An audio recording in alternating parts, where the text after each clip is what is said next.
ఆడు చూడు. ఏం రా చింటూ, ఫోన్ కొన్న గంటలు దాన్నే ప్రెస్ చేస్తాను, అది ఆపి పని చేయరా? ఏం లేదన్నా. అన్నా వాడు అమ్మాయితో మాట్లాడుతున్నాడు అనుకున్నావా? అమ్మాయిలతో మాట్లాడుతున్నాడు, ఫుల్ ఎంజాయ్ చేస్తున్నాడు. వాడి మధ్య అమ్మాయిలకి ఏం కావాలంటే అది కొనిచ్చేస్తున్నాడు. సినిమాలని, షికార్లని, పార్కులని, పబ్బులని, అబ్బాబ్బాబ్బా మామూలు ఖర్చు పెడతలేదన్న వాడు. వీడికి పైసలు నుంచి వస్తున్నా అస్సలు అర్థం కావట్లేదన్నా. అరే ఏంద్రా చింటిది, అమ్మాయితో ప్రేమ తెలుసు కానీ అమ్మాయిలతో ప్రేమ ఏంద్రా? ఎంతమందిని మెయింటైన్ చేస్తానవరా? అరే రేయ్, నా అనుభవంతో చెప్తున్నాను రా, అమ్మాయిలు వెనక తిరుగుతా జీవితం సంకనాకిపోతుందిరా, అర్థం చేసుకోరా. నీలాగా హాఫ్ మైండ్ గాని కాదు, ఫుల్ ఎయిర్ ఉన్నా ఫుల్ మైండ్ గాని మోసపోను. ఏం మాట్లాడుతున్నారా అన్న? సీనియర్ అన్న, ఈ సెట్ పునాదులు అంటాడు.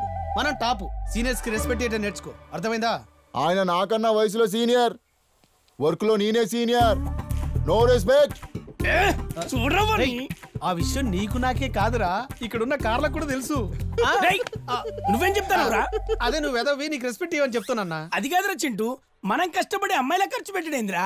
అన్నా పూర్వం పెద్దలు ఏమన్నారంటే, బర్రె గడ్డేస్తే పాలిస్తుంది, పోరికి ఖర్చు పెడితే ప్రేమిస్తుంది.